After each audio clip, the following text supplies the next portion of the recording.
Hey friends, Kevin here. You can see I'm actually at a home base getting ready for my next long trip, which hopefully will put me on the road in the next couple of days, but you don't care about that. Here's what you do care about: how to get money to do your own trip. If you're not on the road yet, we're going to cover ways and things that you need to do to think about doing van life or RV life. So let's get to it. Money is going to be one of the main considerations with being able to go on the road, whether you're trying to go full time and do stuff, or whether you just want to be able to take long trips and do stuff. It's going to come down to money. It's that simple. So we're going to talk about ways that you can get money or free up money to be able to do the type of adventuring that you want to do. Now, the thing you have to keep in mind is everyone is in a little bit different situation. I have viewers that still work full time. I have viewers that are disabled. I have viewers who are retired and have time. Some of them have good incomes. Some of them may just have Social Security. All of these things are going to weigh into the type of traveling and the type of adventuring that you can do.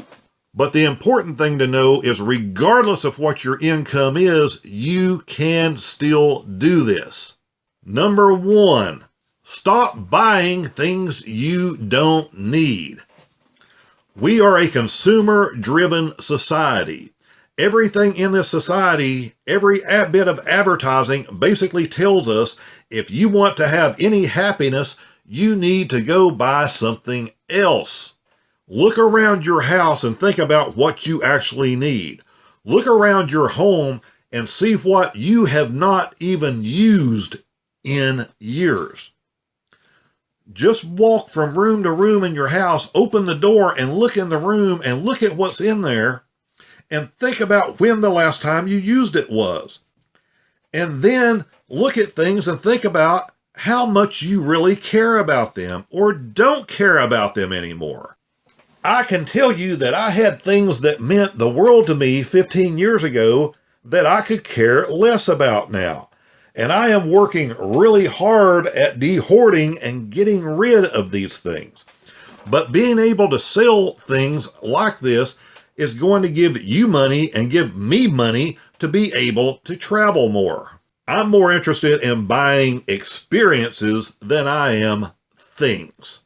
And I think most people that stumble into this channel and are thinking about van life or van dwelling or RV life or something, I think they've pretty much hit that same spot, maybe you have too, that same spot in their life where they just don't care about things anymore. But they do want experiences. So larger stuff you have, larger in size, you can sell on Craigslist, you can sell on Facebook Marketplace, or depending on what's going on in your area, you can have a yard sale and get rid of that kind of stuff. Smaller things you can get rid of there too, or you have the potential for smaller things that are a little more of value. You may do better on eBay.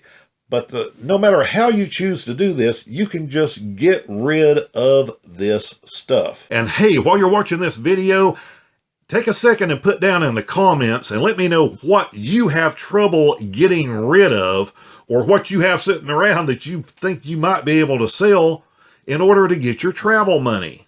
Now, my best tip is probably going to be at the end, but hopefully you'll bear with me till we get to that point. The third way to get money or have money is to limit the number of vehicles you have. And I can tell you that I have made this mistake, and I've watched other people make this mistake. How many cars and trucks and vans do you need sitting around? This is where you can justify the reason you're keeping all 7 of these, but you really don't need that many vehicles. You just don't. And if it's something that isn't working anymore and isn't going to work anymore and you aren't going to fix, get rid of it. This is not American Pickers.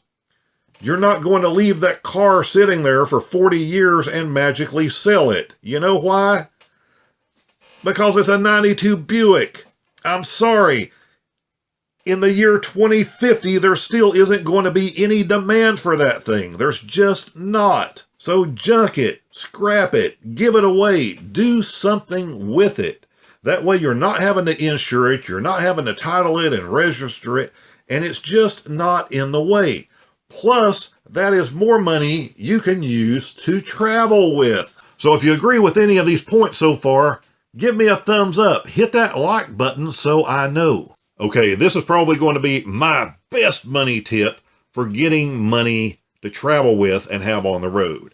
And here it is, because if you're in a home, look at the stuff that you are paying for every month. And by that, I mean start looking at your bills.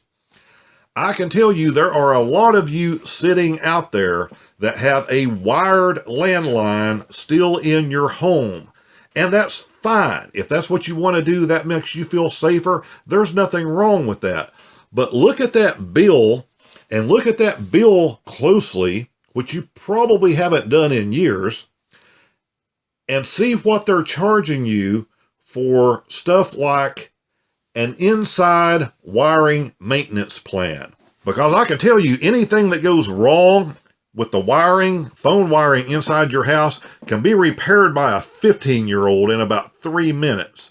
And years back, these things used to be 50 cents a month, 75 cents a month. And as people got away from landlines and these companies needed more money to replace it with, they started jacking these rates. So there's a lot of people paying $3 and $4 and $5 a month for these maintenance plans that they just don't need. And while that doesn't sound like a lot of money, you have to change your way of thinking. Let me give you a way to think about it.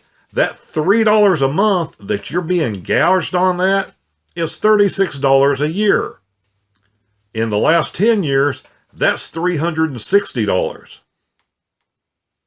One thing, $360. How much traveling or what experience or what adventure could you go have if you had that $360 in the bank rather than having given it to them $3 at a time? So really do this with all of your bills. Really sit down and look at what services you signed up for that auto-renew each month that you really don't use or don't care about anymore. Because again, as we work and as we become successful, we're taught that more stuff is going to make us happy. And that doesn't include always physical stuff. A lot of it includes these things that we've subscribed to and done online over the years, which always are set up to auto-renew, auto-renew, auto-renew. And this $5 here, $10 there, again, it adds up. That $10 thing that you're paying for each month that you really don't use or really care about anymore, and you let it go because you're thinking, well, that's only $10. $120 a year. Do the math with me. 4 years, that's almost $500. All of these things add up. All of these things can free up money that you can then use to do whatever you want to with, but may include traveling with. So sometimes the answer to doing this stuff is not making more money. Another thing we're all programmed to is making more money will solve all the problems. Making more money will make us happy. Man, that's a whole separate video. Trust me, I've been on that treadmill for a lot of years and I got off of it. But a lot of retired people don't have the opportunities to make any more than whatever they're getting right now. So one of the ways you can move this money around, other than making more money, is being able to save money on things you already have or eliminating this stuff that you just don't need, don't use, doesn't mean to you what it did 5 years ago, 10 years ago, whenever that you signed up for it. And again, if you plan on being on the road and being out in the world and camping more and exploring more, you're not going to be using a lot of this stuff anyway. If you're wondering what to watch next, it's simple. Go down in the description of this video or down in the first comment. You'll see links to other recent videos. See what interests you. Watch one of those next. Always let me know what I can do, what you may want to see videos on that can help you out, and we'll talk soon.